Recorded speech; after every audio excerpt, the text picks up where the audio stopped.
Hello friends, I am Dr. K.D. Mishra and today we will discuss second topic in cardiovascular system, that is cardiac cycle and cardiac output. The heart has two pumps. The right pump, that is right ventricle, pumps the blood into the pulmonary aorta, and from pulmonary aorta the blood is supplied to the lungs through pulmonary arteries. And from there the oxygenated blood returns back to the heart into the left atrium. From left atrium it is poured into left ventricle, and from left ventricle the blood is pumped into the aorta for distribution throughout the body. So in this way the heart serves as a double pump. The right pump that pumps venous blood through the lungs, and the left pump that pumps the oxygenated blood through systemic circulation, providing blood to the tissue and organs of the body.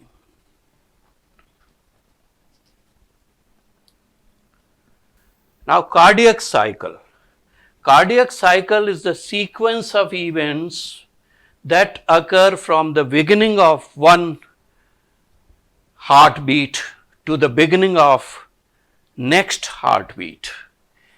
It includes both the phases of heart cycle, that is a diastole when the ventricles relaxes, and a systole when the ventricles contracts to pump the blood into different organs of the body.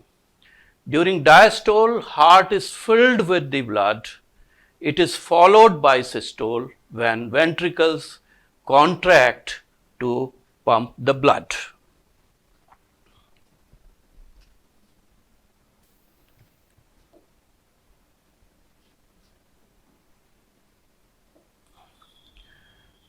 Now, the total duration of cardiac cycle depends on the heartbeat. If the heartbeat is more, the duration of the cardiac cycle will be less. If the heartbeat is less, the duration of cardiac cycle will be more. So it is reciprocal to the heart rate. For example, if the normal heart rate is 72 in a minute, then it can be calculated like this: 60 seconds divided by 72 beats. This comes 0.833 seconds. So one cardiac cycle takes about 0.8 seconds to complete. Now in that there are different phases. There are phases of cardiac diastole, and it is followed by cardiac systole. So we will discuss it now. Now as I told you just now that if the heart rate increases, the duration of cardiac cycle decreases. That is, the duration of depolarization and contraction decreases more effectively than the cardiac diastole. That means if the heart rate increases, reduction in the systolic period will be more than that of the diastolic period. For example, a normal person heartbeat is 72 and the cardiac cycle is 0.8 seconds. Now in that the systole comprises of 0.3 to 0.4 seconds. Now here you can see if the heart rate increases about 3 times, that is about 120 beats per minute, the cardiac cycle will be reduced from 0.8 second to 0.5 second, and in that this systole comprises of only 0.23 second and diastole 0.27 seconds.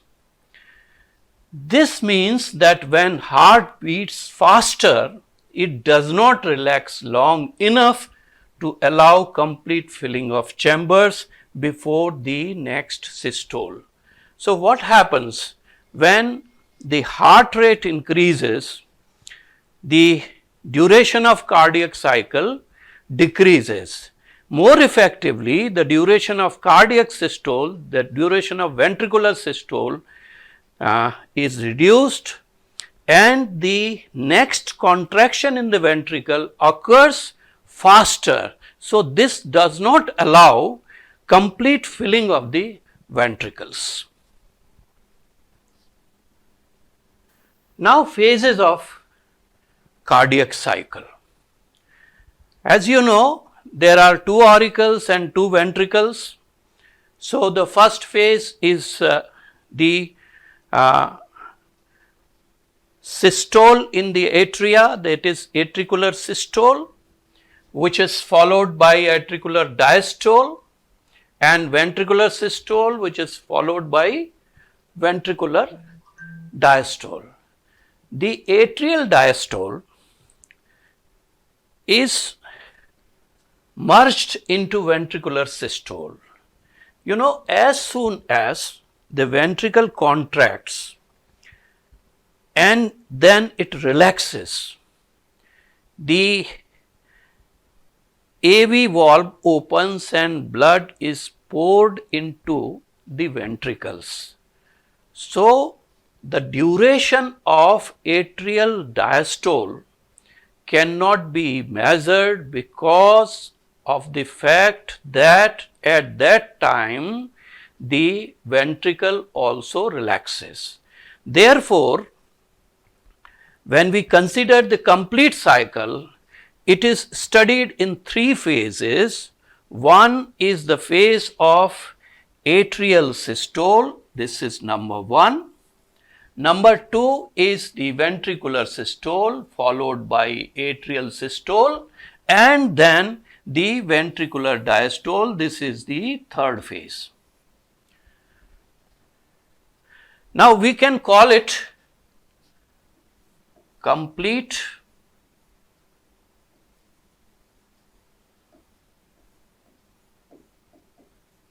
cardiac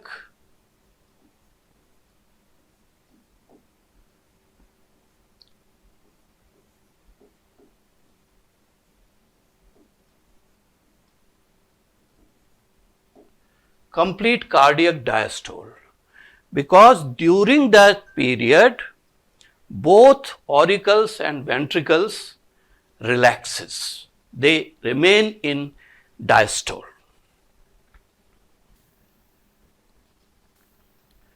Now, in the atrial cycle, we observed first of all there is a atrial systole when the atria contracts and the blood is filled with a force into the ventricles.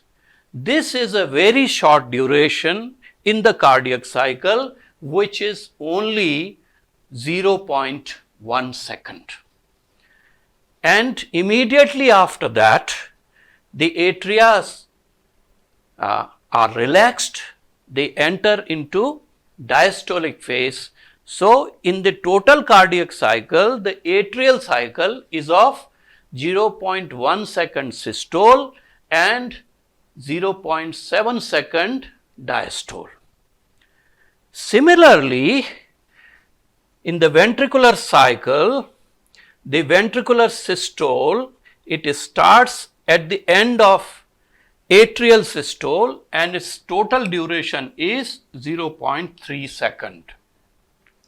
It is immediately followed with ventricular diastole, which is 0.5 second. That means in the total cardiac cycle of 0.8 second, the ventricular systole is 0.3 second and the ventricular diastole is 0.5 second. You see here in the heart, both auricles and ventricles, they contract for lesser time and relaxes for more time. Here in case of atria, they contract for 0.1 second and relaxes for 0.7 second. In case of ventricle, it contracts for 0.3 second and relaxes for 0.5 second. That's why the heart muscle never fatigue and it continues beating throughout the life. Now here in this picture you can see the cardiac cycle. The inner circle represents the atrial cycle. The atrial systole is 0.1 second, whereas the atrial diastole is 0.7 second. Similarly, in the ventricular cycle, the ventricular systole is of 0.3 second and the ventricular diastole is of 0.5 second in a normal cardiac cycle of 0.8 seconds. Here again, the same thing is summarized. The atrial systole is the first event in the cardiac cycle, which is of 0.1 second. The atrial systole starts or it is initiated by the stimulation of SA node, that is pacemaker.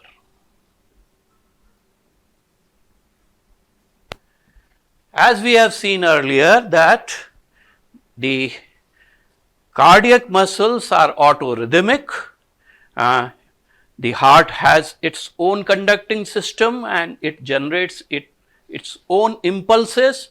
So, SA node serves as a pacemaker. It beats about 70 to 78 or 80 beats per minute.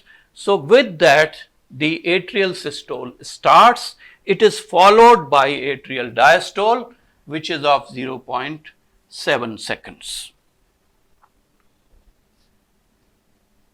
Now, just after the atrial systole, the ventricular systole starts.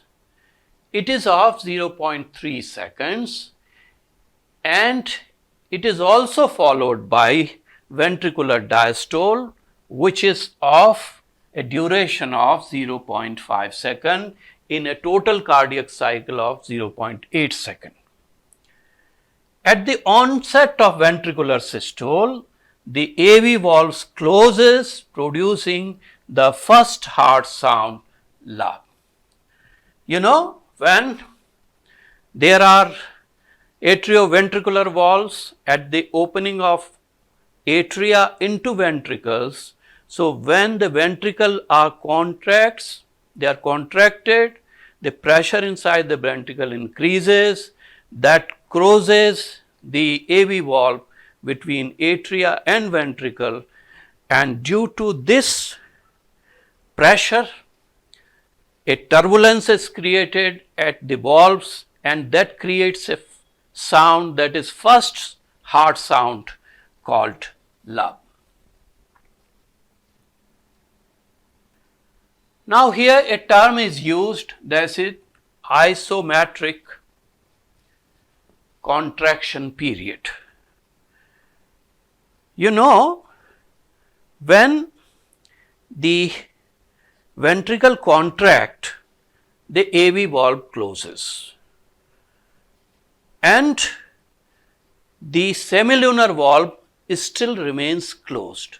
So that is a period when there is a maximum pressure in the ventricles, because ventricle is a closed space, because both of the valves, both AV valve and semilunar valve of aorta, they remain closed.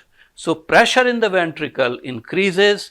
That condition is called as isometric concentration. During this period, the ventricular cavities are closed and intraventricular pressure steeply rises. At the beginning of ventricular diastole, the semilunar valves closes, producing the second heart sound, that is dub. You know, as soon as the ventricle enters into a diastolic phase, the pressure inside the ventricle is reduced as compared to the pressure which is present in the aorta. So, the blood tends to drop back into the ventricles. So, that and at this junction, at the opening of aorta into the ventricles, there are semilunar valves. So, as soon as blood tends to return into the ventricle, these valves closes, and due to closure of these valves, a sound is produced, that is second heart sound called dub. Now, another term used here is protodiastolic period. This is a brief interval between beginning of ventricular diastole and closure of semilunar valves. You know, when the diastole starts in ventricle, a little time gap is there between diastole and closure of semilunar valve of the aorta. So, that period is called as protodiastolic period. It is a very brief period of 0.04 second. Actually, sound occurs after this period. Now, isometric relaxation period. We have seen in just now that there is a isometric contraction period. When both the valves are closed and there is contraction, there is systole in the ventricles, the pressure is raised, that was called isometric contraction period. Similarly here, this is isometric relaxation period. It is the period when both the valves are closed, means when the AV valve is closed and the semilunar valves are closed, but the ventricle is in a diastolic phase. So, pressure inside the ventricle is the lowest at this period. Now, during the isometric relaxation period, the intraventricular pressure falls lower than the atria. So, because of more pressure in the atria, the AV valves open and blood rushes into the ventricles. This causes ventricular filling, that is, blood is filled into the ventricles. The first phase of ventricular filling is very rapid because blood is already collected in the auricles. Then as soon as the ventricle relaxes and pressure in the ventricles is lower, then the blood is poured into the ventricles, so that this first phase is rapid filling phase. It is of 0.113 second. It results into maximum filling of ventricles. Now, the second phase of ventricular filling is the phase called diastasis or slow inflow phase. This is the longest phase of ventricular filling. It takes place for about 0.167 seconds. But even after being the longest phase, the filling of blood, the amount of blood is minimum in this phase. That was maximum in the first phase, it is minimum in the second phase. Now, this is followed by the last phase of ventricular filling, when the atria contracts or at the time of atrial diastole due to active contraction in the atrial muscles. So, this filling is very rapid, but it is for only 0.1 second duration. So, here in this picture, the complete cardiac cycle is shown in detail with time duration and sequence of events in the cardiac cycle.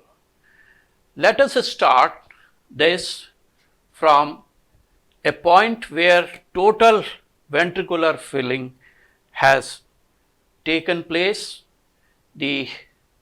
Here ventricular systole starts,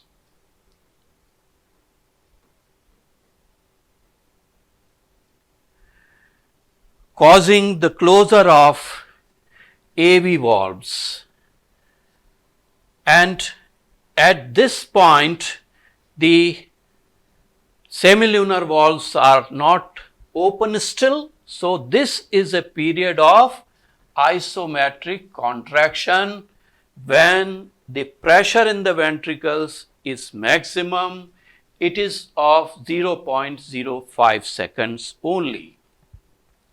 Now, the valves open, AV valves open here, and there is a period of SLV valve opens, that is semilunar valve opens, and maximum ejection takes place from the ventricles, that is of 0.11 second. Then there is a period of reduced ejection which is of 0.14 second, and then there is a period which is called as protodiastasis. It is of 0.4 second. Now, again a phase is here, that was isometric contraction period. This is isometric relaxation period when both the valves are closed, the AV valve does not open, the semilunar valves are closed. This is the duration of 0.8 second. Immediately after that, the AV valves open and the blood rushes from auricles into ventricles. So, that is the first phase of ventricular filling. This one, when maximum amount of blood is filled into the ventricles, this duration is 0.113 second. It is followed by a slower phase, that is diastasis.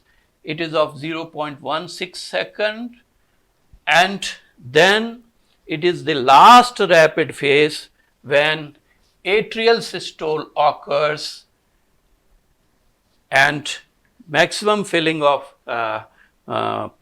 filling with maximum pressure occurs, that is of 0.1 second, and it is then followed by isometric contraction and then ventricular contraction and so on.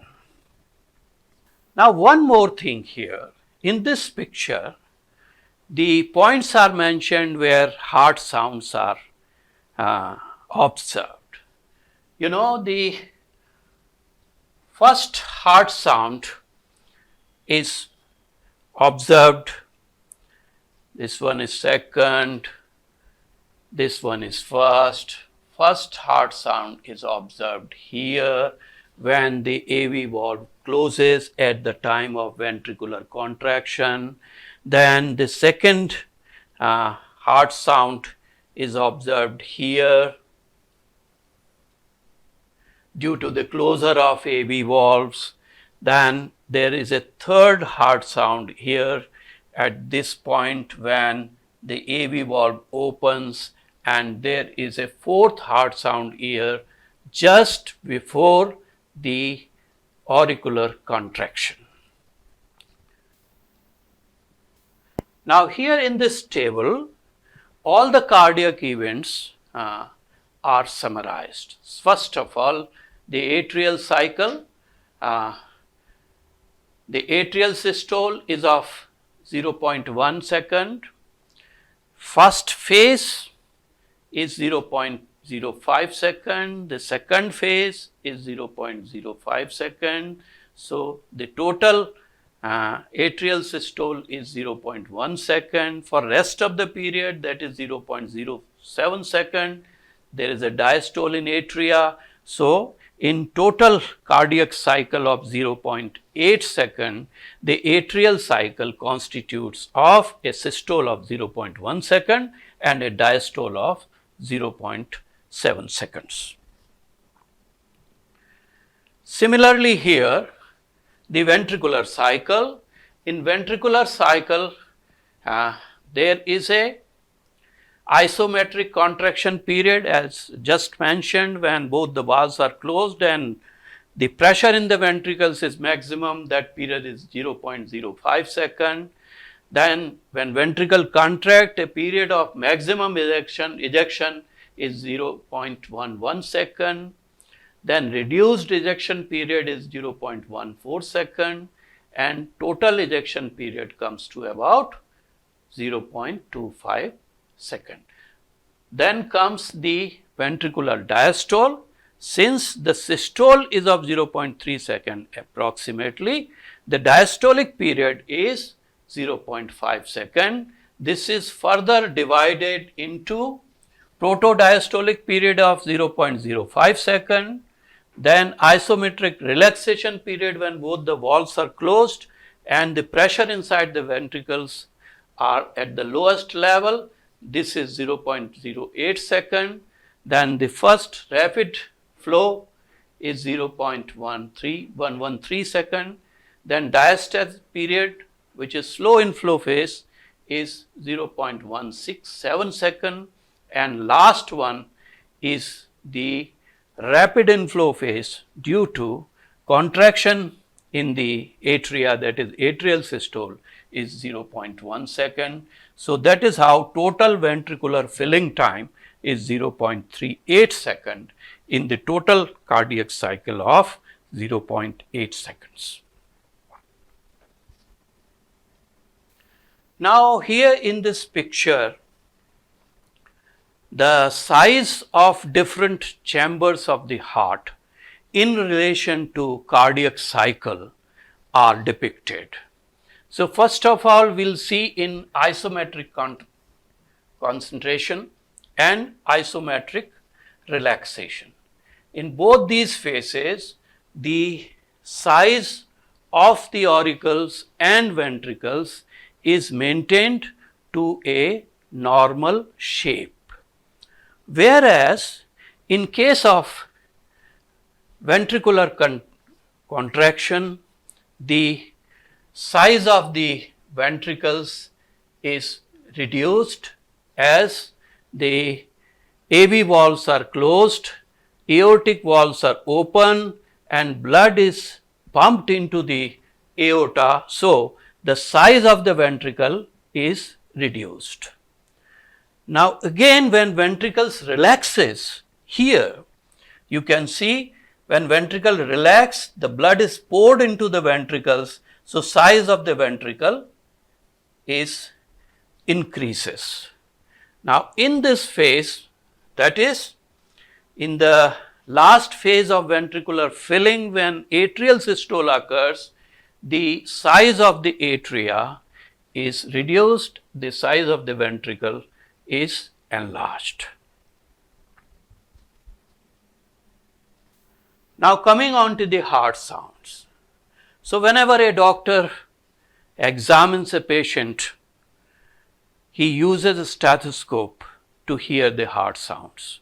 Heart sounds are categorized into 4, named as S1, S2, S3 and S4. Out of this, this is the numerals are used for first heart sound, second heart sound, third heart sound and fourth heart sound. Out of these, S1 and S2, that is first heart sound produced by the closure of AB valves, and the second heart sound produced by the closure of semilunar valves are clearly heard and of great significance. Now, first heart sound. As I mentioned just now, the first heart sound is produced due to the closure of AV valves at the beginning of ventricular systole. This sound is produced due to sudden closure of AV valves, because at the time of isometric contraction in the ventricular muscles, when both the valves are closed, the turbulence is created in the valves, and by the closure of these valves, the sound is produced, that is the first heart sound. Now, the characteristics of first heart sound: it is a loud sound, softer, it is heard as love, the duration of sound is 0.15 second, the frequency of this is 25 to 45 hertz. Accentuation of first heart sound occurs in case of exercise, in case of high blood pressure, that is hypertension, whereas diminution of the first heart sound occurs in cases of shock, in cases of acute myocardial infarction, because due to myocardial infarction, contractile power of ventricles is reduced, so the first heart sound diminishes. Now, second heart sound. As I told you just now, the second heart sound is produced by the closure of semilunar valves present at the opening of aorta in the ventricles. It is due to end of clinical ventricular systole. As soon as the ventricular systole ends, the semilunar valves closes, and due to turbulence, a sound is produced that is heard as dub. The duration of this is 0.12 second and the frequency is 50 hertz. It is a sharper sound because semilunar valves are smaller in size as compared to AV valves, which are larger in size. Now, regarding the third heart sound, it is not usually heard. Sometimes it is detected in children and young adults. It is best heard in the area of mitral valve. It is low pitch sound of 0.1 second duration only.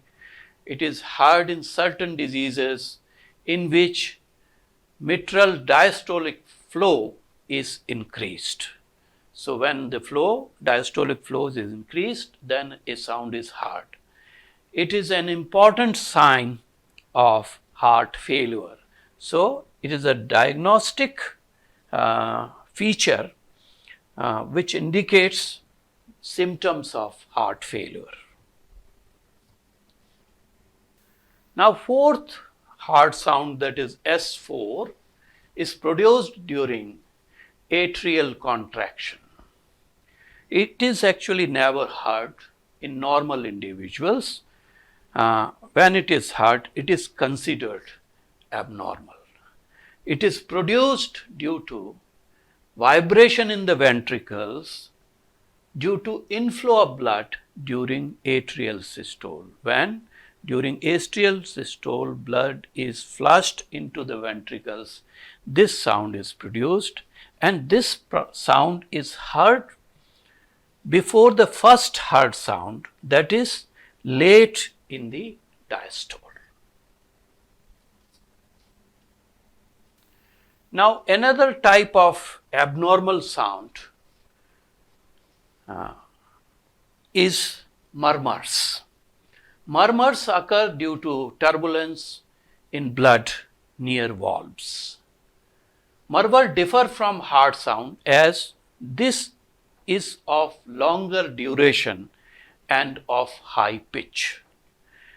It is caused in case of children who are having congenital heart defects like foramen ovalis, which is present in atrial septum. It is also called as atrial septal defect. Actually, this aperture remains in the heart in embryonic condition, and it should close as soon as the child take birth or even before that. But if it does not close, then the blood enters from right auricle to left auricle, and in such a cases a sound is heard called murmurs. In adults, it can be heard when there is a problem in the valves. Now, coming on to the second part of this lecture, that is cardiac output. Cardiac output is the amount of blood pumped by either ventricle of the heart per unit of time. You know, whatever blood is received in the right side of the heart is pumped by right ventricle into the lungs for oxygenation. And the same amount of blood returns back on the left side of heart in left auricle, and from left ventricle it is pumped into the body. So, the amount of blood pumped by any one of these, either right ventricle or left ventricle, in a unit time, that is in a minute, is called the cardiac output. In other words, cardiac output is the amount of blood heart pumps through the circulatory system in a minute. The normal value of cardiac output is 5 to 6 liters per minute. It is actually, you know, the total amount of blood present in a normal individual is about 5 to 6 liters. So, a normal individual pumps total amount of blood in a minute through the heart into the circulatory system. Now, as I just mentioned, that the amount of blood pumped by each ventricle per minute is the amount. It is the same amount as the total volume of blood in the body. We have 5 to 6 liters of blood, and the total amount is pumped each minute. Each minute it is circulated into the body. Now, the cardiac output is calculated as the number of heartbeat into stroke volume. When a stroke volume is multiplied with the number of heartbeat, if a stroke volume is more, then the cardiac output will be more, or if the heart rate is more, then also the cardiac output will be more. Now, what is a stroke volume? Stroke volume is the volume of blood pumped by the left ventricle per beat. In each stroke, whatever amount of blood is pumped from the left ventricle, that is called stroke volume. The normal value of a stroke volume is 70 ml. So, in that case, if we multiply 80 beats per minute by 70 ml of blood pumped by left ventricle in one stroke, then it comes 5.6 liters per minute. So, that is the normal cardiac output. Now, the cardiac output is directly proportional to the metabolic rate. If the metabolic rate increases, the cardiac output increases accordingly, because in that case either the heart rate will increase or the stroke volume will increase or both of them will increase, thereby increasing the cardiac output. The second thing which affects the cardiac output is the body surface area and body weight. With the increase in surface area and with the increase in weight, the cardiac output increases. Any factor that alters basic metabolic rate or body weight or surface area, it alters the cardiac output. That is the minute volume.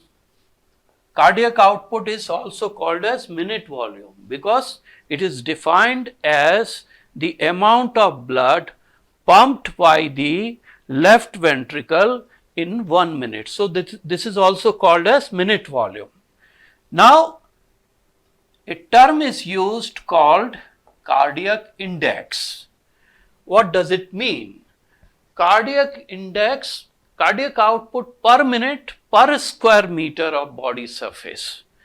It is called cardiac index. I repeat, cardiac output per minute per square meter of body surface.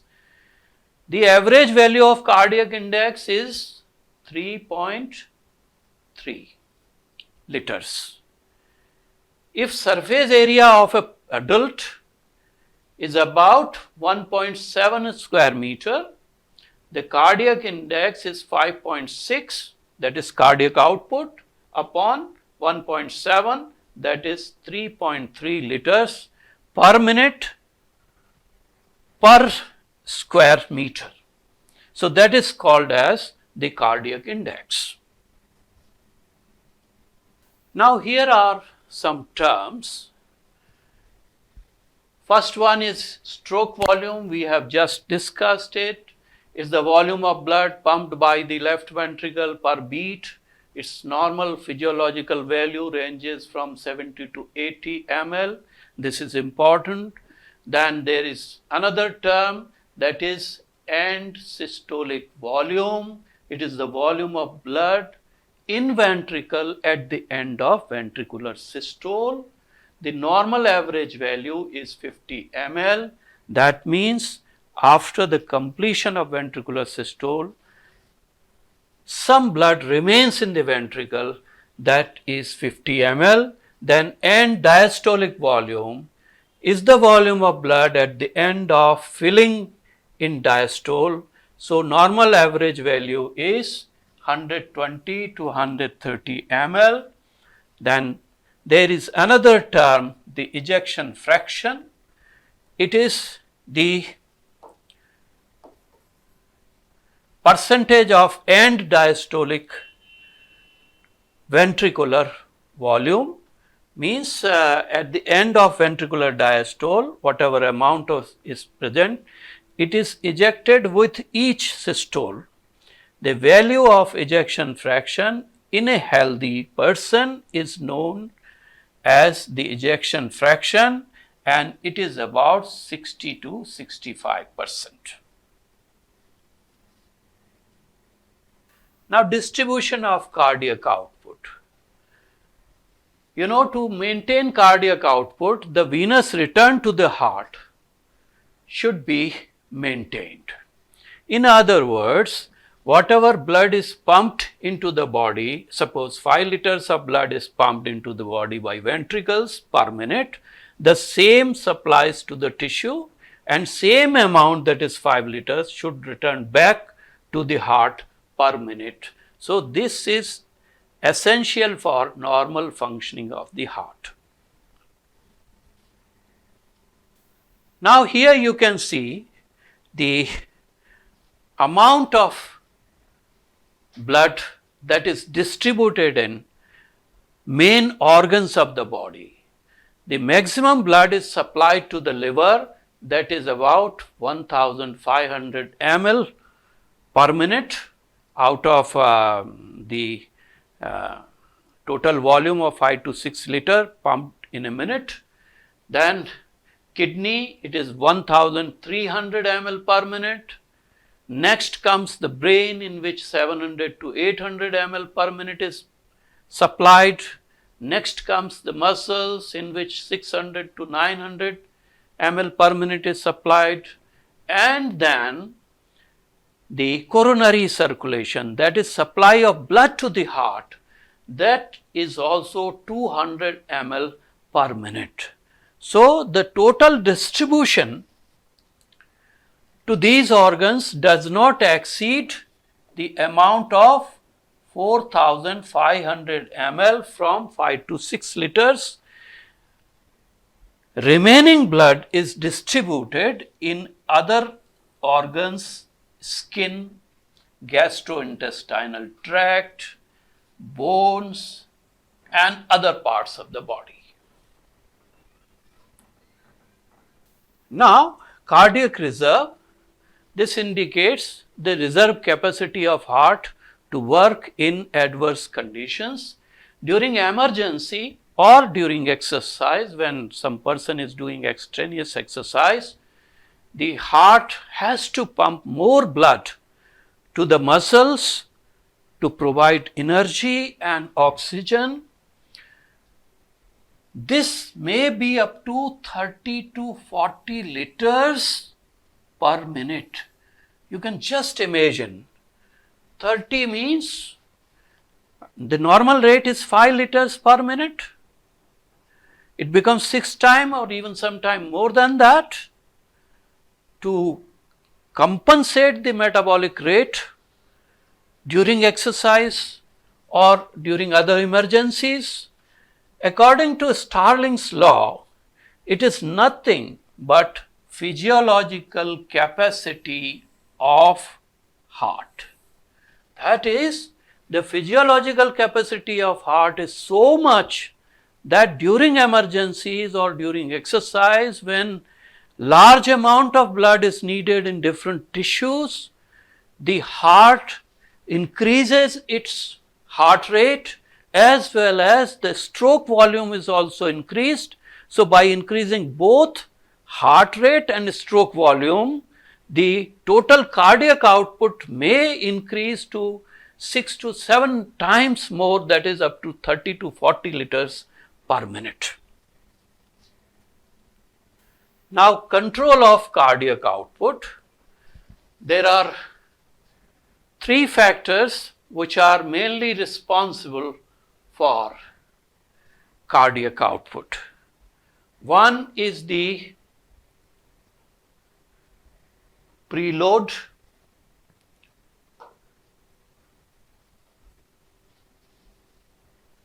another is cardiac contractility, and third one is afterload. We will discuss these one by one.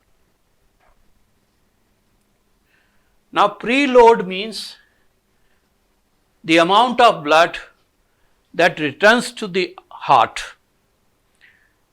before next systole.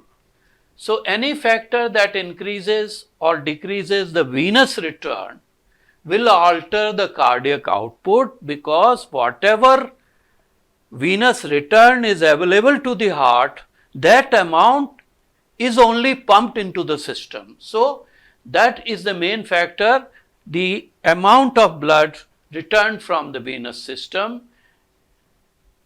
The venous return depends upon some factors. One of these factors is the muscular pump.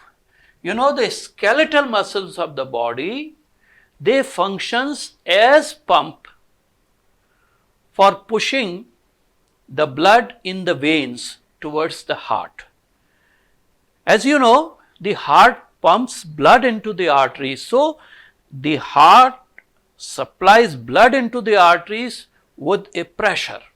But when it returns to the venous system, there is no pressure, and sometimes there is a negative pressure in the veins. So, how the blood will return from the lower extremities and other parts of the body to the heart? And for that, there are valves, semilunar valves in the veins, which once the blood is pushed up, it is not allowed to drop down. But how it will be pushed up? So this is pushed up by the muscular activity. When there is a contraction of muscles in the organs, due to this contraction, the blood is pushed up in the veins and it is not allowed to drop back. That is how the blood is continuously pushed towards the heart. So that is how the muscles acts as a pump for returning blood into the venous system. Another factor which is important is the thoracic or respiratory pump. You know, during the process of respiration, in inspiration, the intercostal muscles of thoracic cavity, they contract, especially the external intercostal muscle, they contract, and the diaphragm also contract, becomes flattened, thereby the thoracic cavity is increased, and due to increase in thoracic cavity, the air is sucked into the body. At the same time, what happens? When the pressure inside the thoracic cavity is reduced by increase in the thoracic cavity, the pressure inside thoracic cavity becomes lower than the abdominal cavity. So the blood from abdominal cavity is sucked in towards the thoracic cavity where heart is situated. So in this case, the respiratory pump operates for venous return. Now other things which affect the preload conditions is one, the pressure difference between capillaries and venules. You know, when blood is supplied to an organ, it is supplied through blood capillaries. So in blood capillaries, the blood pressure is about 32 to 12 millimeter of mercury. But then these capillaries unite to form venules and venules unite to form veins. In those venules and veins, the pressure of blood is even negative. So this helps pushing the blood from the capillaries into the veins, and in veins there are semilunar valves, so once the blood is pushed into the veins, it does not return back. Now second thing is posture of the body. You know, when you are in a standing posture, by the gravity, the blood is not allowed to flow quickly towards the heart. So in a standing posture, blood gets pooled. This is pooled in lower limbs, thereby decreasing the venous return. And when venous return is decreased, the cardiac output will be decreased. Then cardiac efficacy and ventricular compliance. Ischemic damage of the ventricles, when there is less supply of blood to the cardiac muscles and ischemic disease occurs, the ventricles affects pumping capacity of heart and venous return is decreased. You know, when there is a ischemic disease, some part of the cardiac muscle is damaged and that part does not contract properly. That affects the contractility of heart, and the blood which is pumped into the system is affected, and when it returns back, the amount of blood, less amount of blood returns to the heart. Now the second factor which affects the cardiac output, first one was preload, second one is cardiac contractility. You know, the force of contraction of heart is controlled by autonomic nervous system, and in that, when there is a sympathetic stimulation, the contractility of heart increases. It can be also increased by drugs like epinephrine, like digitalis, or it can be increased in a condition called tachycardia. Tachycardia is a condition when heart rate increases abnormally. Then intense sympathetic stimulation can increase the heart rate in young adults up to 180 to 200 or even sometimes 250.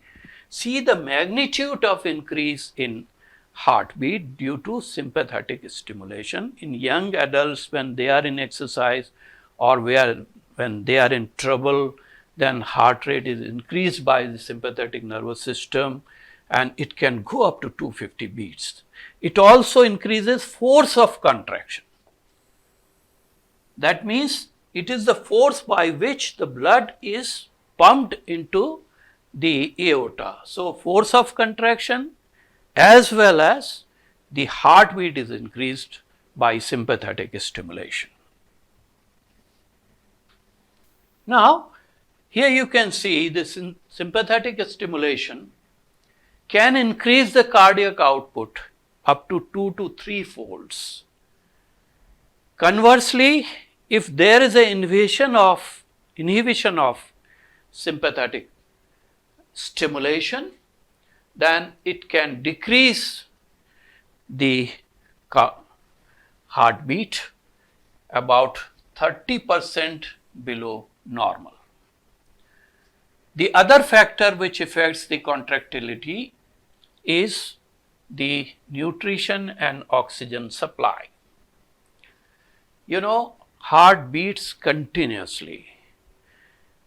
Metabolically, the heart generates ATP or energy by aerobic pathway. For that, heart needs sufficient amount of nutrients as well as sufficient amount of oxygen in the blood. Therefore, the heart is supplied with blood through coronary arteries and a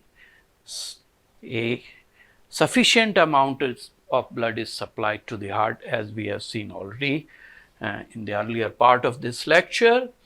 So, it is efficient for cardiac activity, essential for cardiac activity. In addition, there should be optimum pH, proper ionic concentration, because ionic concentration affects the generation of impulse and so on. The temperature should be optimum, pressure should be optimum. These are also important. These are all important conditions needed for a proper heart functioning. Now, here are some factors which are responsible for the decreased myocardial contractility. One is acidosis. If the pH of blood is less than 7.4, in hypoxic condition, when oxygen is supplied in less amount to the tissue, especially to the cardiac tissue, then vagal stimulation, as we have already studied, that the vagus stimulates decrease in the heart rate. In old cases of myocardial infarction where heart muscle is damaged due to fibrotic changes in ischemic tissues, the myocardial contractility is decreased. Now, the third point is afterload.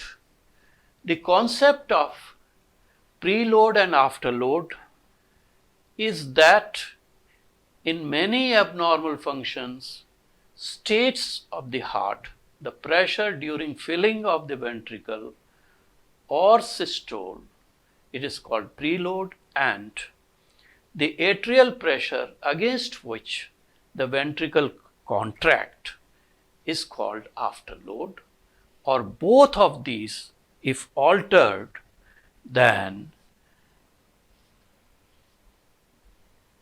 they can affect the heart from normal to severe degrees. Now, factors affecting the cardiac output. One thing is clear, that the cardiac output is directly proportional to the metabolic rate. Now, here's some other factors. Age. In geriatric age group, that is in old age group, the heart rate and stroke volume is decreased, resulting in decreased cardiac output. Then sex. In case of female, the cardiac output is little less. In case of males, the cardiac output is about 10% higher than the females. Then in case of muscular exercise, during heavy exercise, the cardiac output increases due to increase in the stroke volume as well as increase in the heartbeat. It can increase up to 150 to 180 per minute. The heart rate, the stroke volume may also increase up to 170 to 200 ml. Due to these cardiac output increases 6 to 10 times of normal value, that is up to 30 to 40 liters per minute. So that is a significant capacity of heart to increase whatever amount of blood is needed by the body at that particular situation. Then, as we discussed earlier, the posture also affects the venous return and thereby affecting the cardiac output. As compared to standing posture, the cardiac output is more in recumbent posture, that is, when you are lying on the bed, your cardiac output is more as compared to when you are standing, because of due to gravity, the blood is pooled in the lower extremities. Then next one is catecholamines. These are adrenaline, sympathetic stimulation during stress, strength of contraction increases. This is called inotropic action, as we have just seen in case of this sympathetic stimulation, the contractility and heart rate both increases, but thereby increasing the cardiac output. In case of pregnancy, the blood volume increases, thereby increasing the cardiac output. Now, certain conditions in which the cardiac output increases or decreases. The cardiac output increases in fever, in hyperthyroidism, when there is a more secretion of thyroxine and thereby increasing the metabolic rate.